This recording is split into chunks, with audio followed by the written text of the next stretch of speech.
Hello there, welcome back to my channel. Today I'm finally bringing you my review and a mini tutorial on the new Too Faced Pumpkin Spice Second Slice palette. I have had this for a little over a month. I played with it initially and then there were a bunch of other palettes released and I decided to do those videos ahead of this one.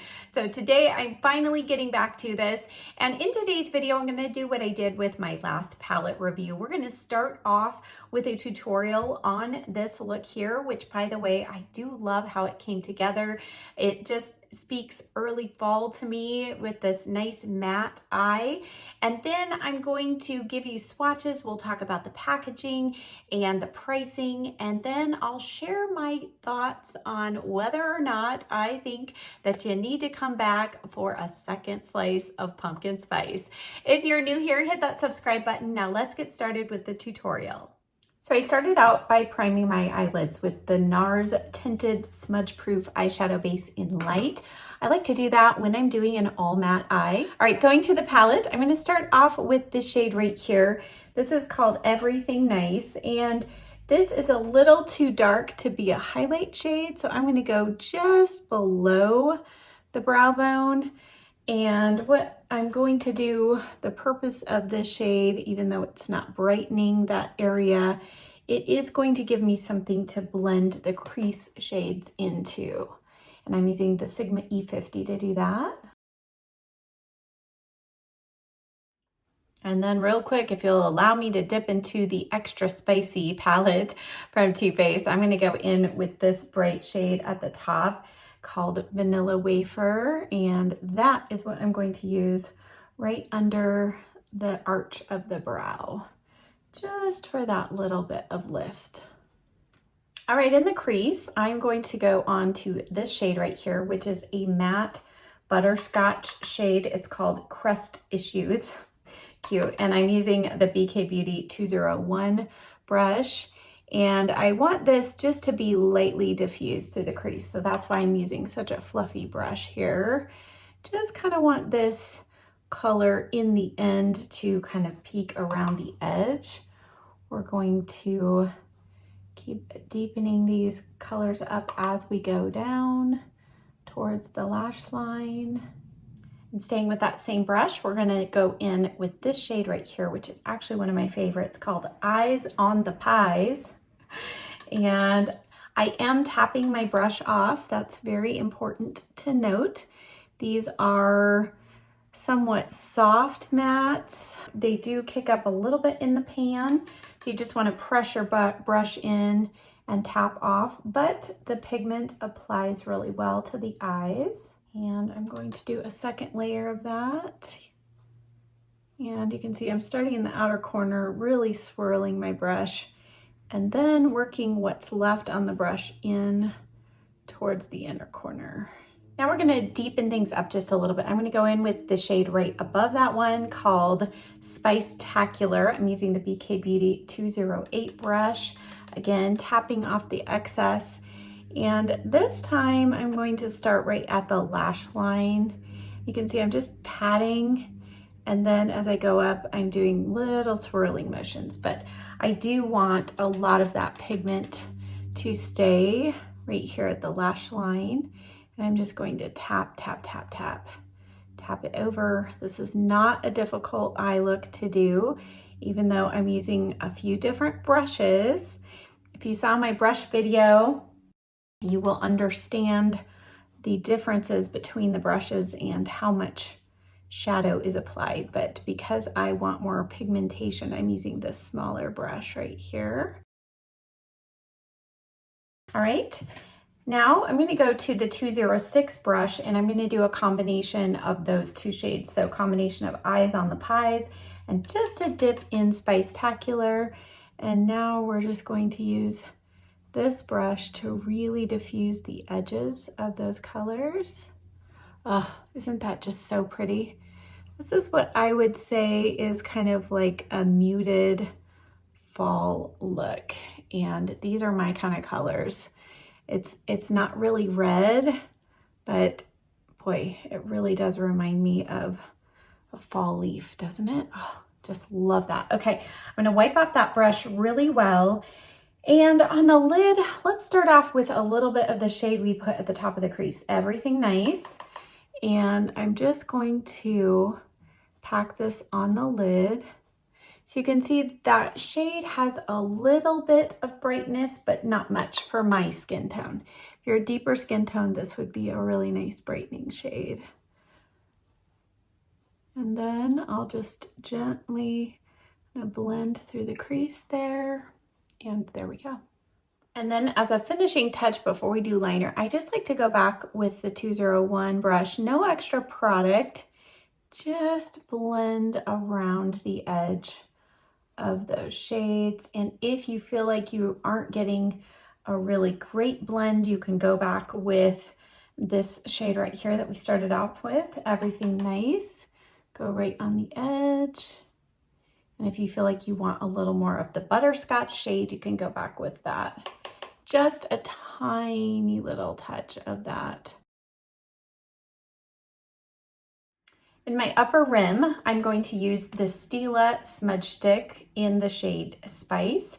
This is a beautiful kind of burgundy brown or slightly reddish brown. It's not super red, but I just love the tone of it.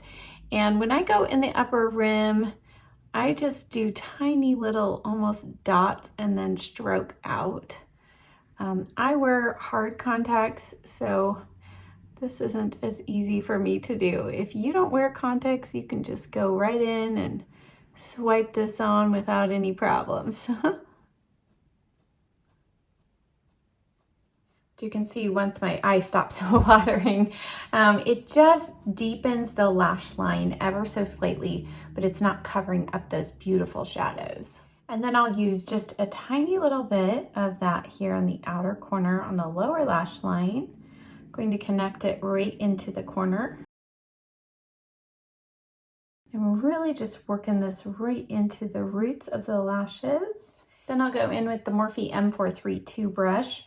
No product, and just gently glide that along the lower lash line. This is one of the softest flat liner brushes like this, and you can really just gently work that in without irritating your eyes. Now I'll top that with a little bit of shadow, and I'm going to start off with a little bit of this, and then I'll tap in a little bit of this. So start off with Eyes on the Pies, and just a tap into Spicetacular. I'll just press this in.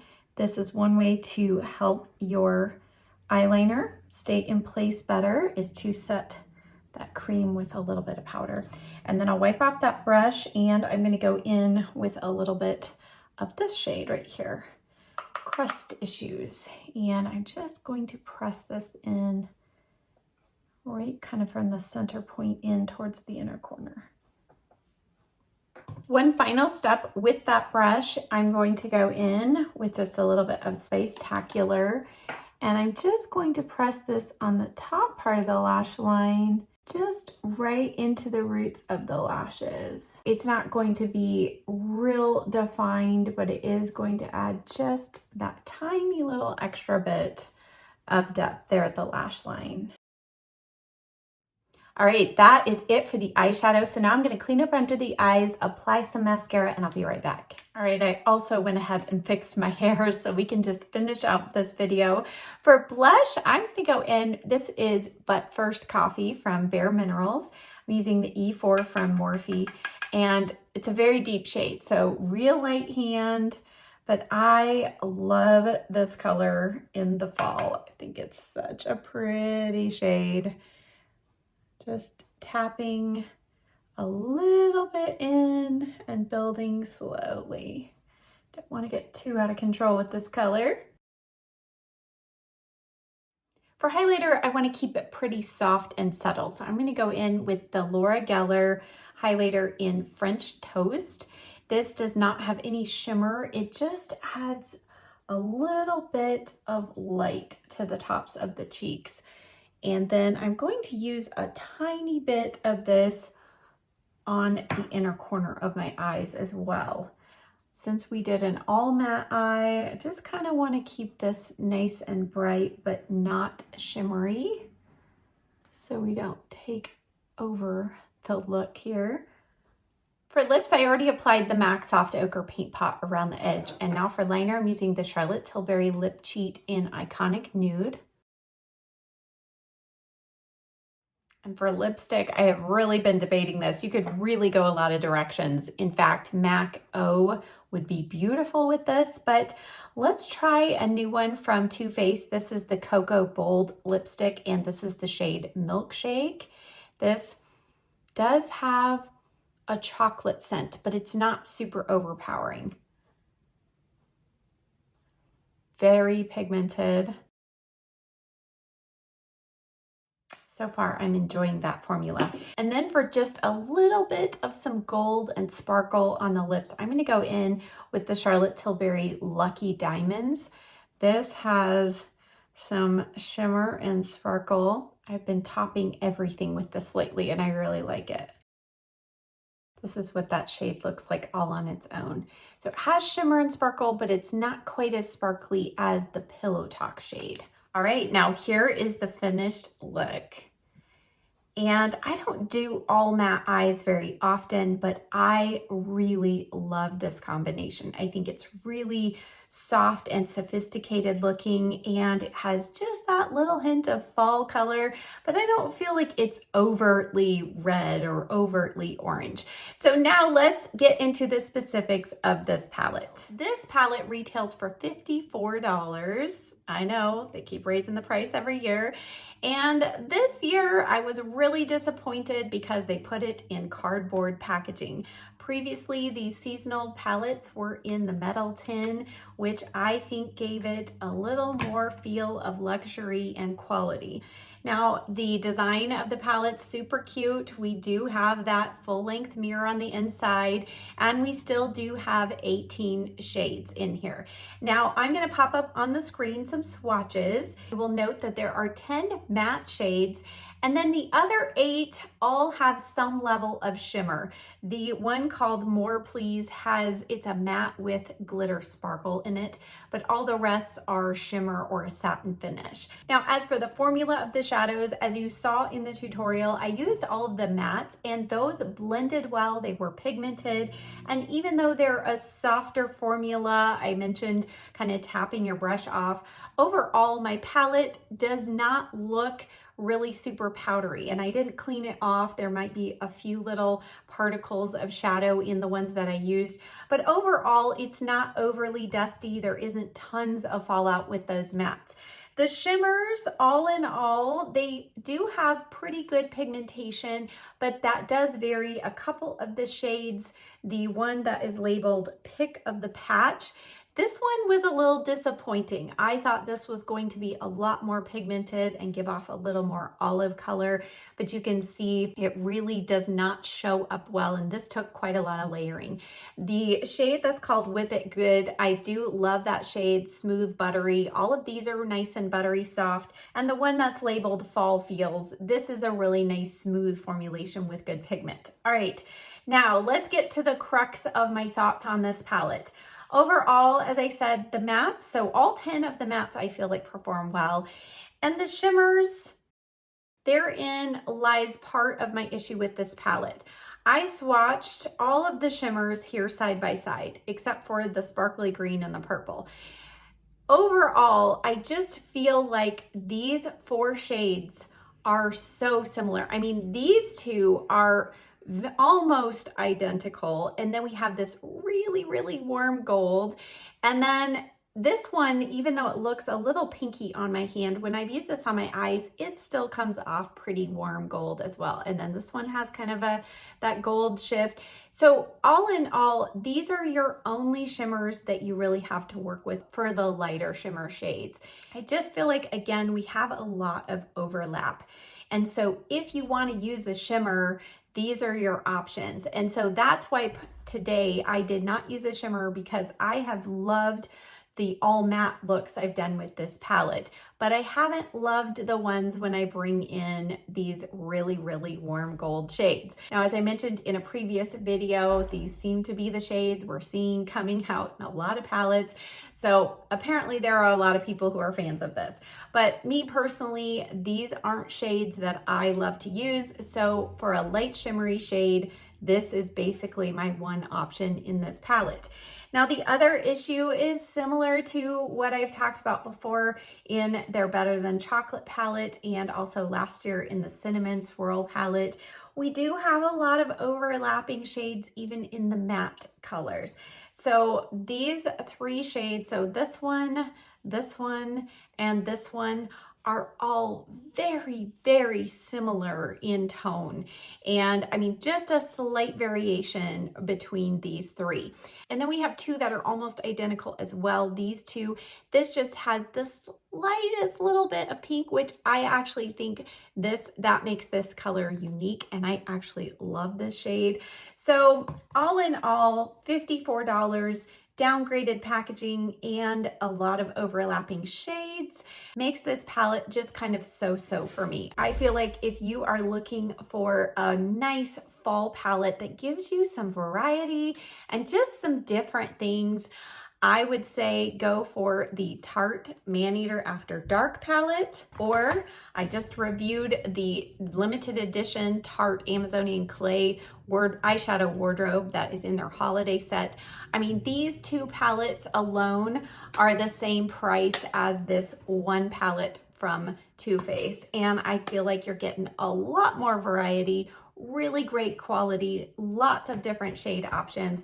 So those I would recommend over this palette if you're interested in kind of picking up a new palette for the fall. Now, that being said, how does it compare to the first slice of pumpkin spice? Well, when I pulled out this palette and compared it, I thought, oh, nope. If you owned this one and were hoping for something just as good, I think you'll be disappointed. And you can see it's like they started in giving us some really good matte shades, but then they just let us down by not giving us the other colorful shimmery options that we had in the first pumpkin spice palette. So if it were up to me, I wouldn't go back for the second slice unless we're talking about real pumpkin pie. Then I might be tempted. Thank you as always so much for watching. I hope that was helpful for you. As always, I will leave links in the description box below for everything that I used on my face today. Thank you so much for watching. I'll see you next time. Bye.